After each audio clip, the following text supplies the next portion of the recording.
Darius Holloway, 45, had always been regarded as the rock of his family. A successful business owner and a devoted husband, he lived with his wife, Sienna, in a historic home in the heart of Savannah, Georgia. For years, this house had been the gathering place for the Holloway family to celebrate the long summer days.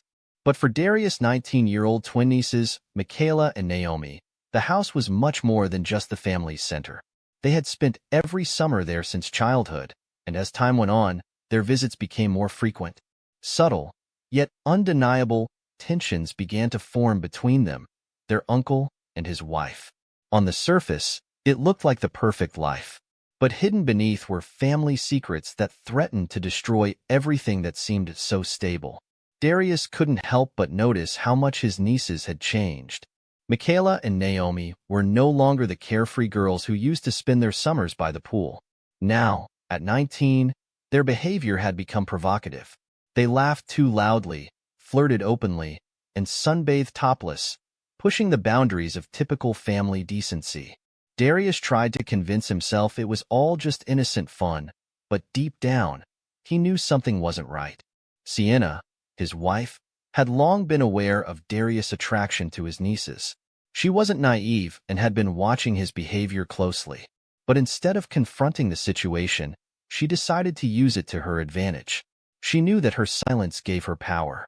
She watched as Darius became more tangled in his emotions, knowing that he was sinking deeper into a forbidden passion. Sienna allowed events to unfold, subtly manipulating the situation. She wasn't direct in her actions. She knew the best way to control her husband was not to intervene openly, but to let him simmer in his own guilt. That guilt became her tool, and her power over Darius grew stronger every day. She pushed him to the brink, waiting for him to break. Now that Michaela and Naomi had grown into women, their influence over Darius became more apparent. He tried to maintain the illusion of control, but Sienna knew the truth. He was nothing more than a pawn in her game. Michaela and Naomi were not just young and attractive women. They were far more aware than anyone gave them credit for. The Holloway family had a dark and ancient history, one that wasn't spoken of openly. This tradition had been passed down for centuries, starting with their ancestors in the Deep South. It wasn't just about rituals, but involved a deeply rooted family practice encouraging relationships within the family to preserve wealth and power. From a young age, the twins knew they held a special place within the family. They grew up aware of their influence over others, and their bond with each other was so strong that they could sense and think like one another, like mirror images. This power, which they had wielded throughout their lives, had now reached its peak in their relationship with their uncle, Darius. He had become their target. Their provocations weren't random. They were part of a carefully crafted plan. For Michaela and Naomi, this wasn't just playing with fire. Their actions were dictated by the ancient Holloway family rules, which encouraged maintaining connections with the family's influential men. This is how they decided to act. Both manipulated Darius, but each in her own way. Michaela, the colder and more calculated of the two, with a sharp understanding of how to exploit her uncle's weaknesses, was the strategist. Naomi, more impulsive and emotional, used her natural charm to play on Darius' emotions. Together, they wove a delicate web of manipulation, with their uncle caught at the center. He became their puppet, and though Darius knew he was losing control, he couldn't resist. But their actions had a greater purpose. Through these connections, they hoped to gain influence in the family and secure its wealth and power. They weren't just toying with Darius for fun. It was a calculated move based on family traditions that had existed for centuries. Meanwhile, Sienna watched from the sidelines. She had long suspected that the twins weren't as innocent as they appeared. Now, she was beginning to realize that their game was a threat not only to her marriage, but also to her own position within the family. When Darius finally gave in to temptation, the lines between innocence and crime were blurred for good. What had started as harmless flirtation escalated into a dangerous game, where he lost more control with every step. But Darius didn't realize that his connection with the twins wasn't just driven by his own desire. Michaela and Naomi had been pulling the strings all along, guiding him step by step toward the abyss. Sienna, always the sharp observer, knew that Darius' affair with his nieces was inevitable. But instead of fighting it, She chose to use it to her benefit. She watched as Darius lost himself in his attraction to the twins, as his mind became clouded with desire and guilt, and she realized this was her chance to take control. Sienna acted quietly, never confronting him directly but manipulating his emotions and state of mind. Instead of challenging him, Sienna skillfully nudged him toward further mistakes. She subtly implied that she could turn a blind eye to his actions, letting him sink deeper into the dangerous affair. In reality, it was her way of controlling not just her husband but the entire situation. Every time Darius met with the twins, Sienna subtly manipulated him, increasing his dependence on them while also intensifying his guilt. The twins, for their part, wasted no time. Their relationship with Darius quickly became a tangled web of manipulation and control. Michaela and Naomi knew that Sienna was aware of their affair, but they had no idea just how far she was willing to go to use the situation for her own gain. Now, Darius found himself caught in the middle of a double game. On one side, his nieces, who skillfully manipulated him for their own benefit, and on the other, his wife, who guided events while keeping herself in the background. Everything was becoming too complicated, and Darius felt himself slowly unraveling. But for Sienna, this was only the beginning. She patiently waited for the moment when she could play her final card. Darius was falling deeper into obsession. At first, it seemed like a fleeting infatuation he could control. But his connection with Michaela and Naomi, these young, confident women, gradually pushed everything else in his life to the background. He could no longer distinguish reality from his fantasies. Each time he saw them, it felt like a magnetic pull he couldn't escape. He no longer simply wanted to be near them. He felt trapped in the cage of his own desires. Darius began to grow jealous of the twins' friends, men their age, and this feeling intensified with each passing day. The thought of someone else getting closer to them drove him crazy. His mind was constantly flooded with images of them with other men, and he couldn't handle it. Jealousy turned into a full-blown obsession, and at some point, he realized he was terrified of losing them. At the same time, a deep sense of guilt started to grow inside him. He couldn't look Sienna in the eye, even though he knew she was aware of everything. Sienna appeared calm and unbothered, but her silence became Darius' worst nightmare. She didn't say a word, yet every glance she gave him pushed him closer to madness. He felt increasingly disconnected from reality. Everything that used to matter, his work, family, friends, had fallen to the wayside. Darius could no longer focus on anything except his relationship with the twins. He became paranoid. He imagined everyone around him knew his secret, that every step he took was being watched and judged.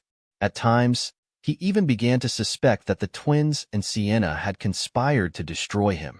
But Darius didn't know the most important thing. Sienna was indeed playing her own game. She had been watching him spiral deeper and deeper and knew that the end was near. She didn't intervene, but every move she made was calculated. Her goal was simple, to push Darius to the point where he would completely lose control. When that moment came, Sienna would be ready to play her final card, and he would become just a pawn in her game. Now, Darius didn't know who to trust. His mind was torn between the fear of losing the twins and the fear of being exposed. He could no longer tell who was an enemy and who was an ally. As Darius lost control over the situation and his thoughts, he decided to throw one last party at his house, a final summer gathering. This was supposed to be his last attempt to regain control, but deep down, he knew that events had already spiraled beyond his reach. Michaela and Naomi, aware of his weaknesses, agreed to come, but they had no idea that Darius was already planning to get revenge on them for betraying him and leaving him in this chaos. Sienna watched the preparations with a cold detachment. She knew this wasn't just another gathering. She could see how her husband was losing his mind, and his obsession was morphing into destructive madness. Sienna wasn't just waiting for the inevitable outcome. She had already laid her plan to finish this game on her own terms. When the twins arrived at the party, the tension in the house became unbearable. Although Darius tried to appear calm on the outside, he was tearing apart inside. He no longer saw the twins as young women. They had become the embodiment of his deepest fears and insecurities. Jealousy, anger, and desperation consumed him like a wave. He decided that if he couldn't have them, no one else would. In a moment of climax, Darius attacked Michaela and Naomi, overtaken by fury. He could no longer hold back and crossed a line he should have never approached. But suddenly, the situation shifted. Sienna intervened. She had no intention of letting Darius destroy what she had worked so long to build. Sienna knew this moment was inevitable. She was ready when Darius attacked the twins. With a cold resolve no one had ever seen in her, she struck at the perfect moment, delivering a fatal blow. This had been her plan all along, to use Darius to eliminate the threat posed by the twins and then remove him before he could do something irreversible. Michaela and Naomi, barely escaping with their lives, were left in shock. They had no idea that Sienna had been in control of the game all along. For them, this was the end of their plan and the end of their illusions of power. Sienna had destroyed anyone who could threaten her position. Now, with Darius dead and the twins broken, she stood as the sole victor in this game. But for Sienna, this wasn't just a victory. She coldly realized that this had been her plan from the very beginning, to push Darius to the point of no return, where his own madness would be his undoing. After Darius' murder, Sienna was arrested, and the trial quickly became a sensational event. The city of Savannah was shocked. Rumors of the respected businessman's death and scandalous details of his affair with the twins spread like wildfire. The entire country followed the trial as the dark secrets of the Holloway family slowly came to light. In the courtroom, not only was the affair between Darius and the twins revealed, but deeper family secrets began to surface. Witnesses from the family's past spoke about the old traditions of the Holloways, about rituals and relationships within the family that were maintained to preserve power and wealth. The twins, once seen as innocent, were now revealed as active participants in these ancient rites. Sienna appeared calm and composed throughout the trial.